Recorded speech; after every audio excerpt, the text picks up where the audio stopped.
Welcome to the Sports Whip. I'm Corey Keys, joined by Stephen Quinn, Bennett Hipp, and David Henson. Our coverage is brought to you by Domino's Pizza. You can visit the West Jackson location in Oxford, or you can visit www.dominos.com. Guys, two questions. We're going to tease this going into tomorrow's game, the AT&T Cotton Bowl Classic between Ole Miss and Oklahoma State.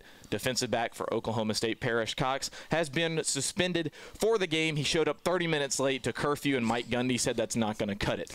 Well, how much is this going to make a difference in tomorrow's game? Corey, this is something you never want to see going into the middle of a bowl week, and more importantly, Cox is a guy with speed. That's something that's irreplaceable. He's a star on defense, and more importantly, in special teams. Punt return, obviously they lost Des Bryant, who was a real star at that position. Now with Cox, speed at that position is something that really can change a game, especially if it's low scoring. He's going to be sorely missed. I think it works out well for Ole Miss. Coming into this game, Jevons D has struggled down the stretch, and if you're looking for a way to springboard him into having a good game, this is the way to do it. With Cox being out, that defensive secondary is going to, at least one backup's going to be playing, and with Shea Hodge, without Parrish Cox covering him, Hodge have a big day, and in turn, Snead have a big day. Exactly. Houston Nutt earlier this week said that Cox is one of those players that you could put him in the SEC and he'd fit right along and be one of the best punt returners in the nation.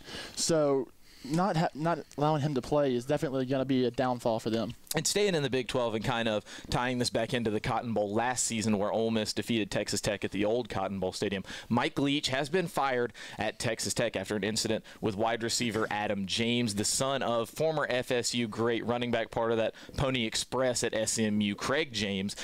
He's now gone. What does this say about college football and maybe an ethical situation in college football? What does this say about the state of the sport right now? Well, I think obviously this has not been a new trend. Everyone's connecting Mike Leach to Eric Mangini, another player, another coach who was investigated for his treatment of players. Obviously, I think both administrations, Kansas and Texas Tech, have shown that they're not going to tolerate this situation. Now, there's obviously some question as to whether or not what Mike Leach did was overstepping his boundary as a head coach. There's been numerous reports from different outlets. Obviously, the ESPN interview where Mike Leach said his piece, and now there's a trainer coming out who is supporting what he did. This is always a tough situation. Concussions are always tricky. We've seen what's happened in the NFL, and there's a very, very thin line in terms of are these players healthy or are they not? And I think this is obviously something where Leach thought in his mind that he needed to protect his player.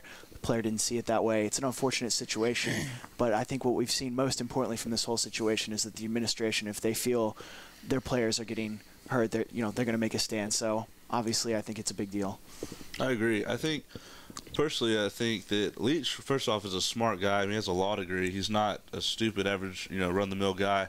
I think he had the right intentions by what he did for Adam James, but maybe in execution he should have gone back and thought through what he was doing. But at the root of this, I think, is just this is the excuse the Texas Tech administration needed to get rid of Leach. If you remember last offseason, he was due a contract extension. Negotiations were tenuous, to say the best. He was due to have an $800,000 bonus the next day and was fired. And I just think that this situation gave them, in their minds, cause to get rid of Mike Leach. Yeah, you're right. There was no secret that Leach did not get along with the administration at Texas Tech. So were they looking for something to fire him? Possibly. No, I don't think what Mike Leach did was probably the right thing or the best thing to do, but at the same time, he did no harm.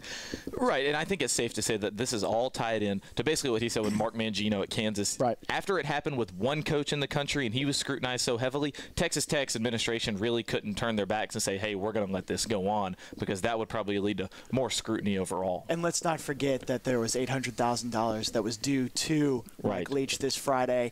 Obviously, they want to get out of having to pay roughly $1.6 million in a buyout. So this was obviously that perfect opportunity, like you said, to get rid of him and alleviate the entire situation. All right, guys, and that's all we've got for tonight. Tomorrow we're going to have full coverage, pre and post game, from the AT&T Cotton Bowl Classic at the brand new Cowboy Stadium in Arlington between the Ole Miss Rebels and Oklahoma State Cowboys. Thanks for joining us.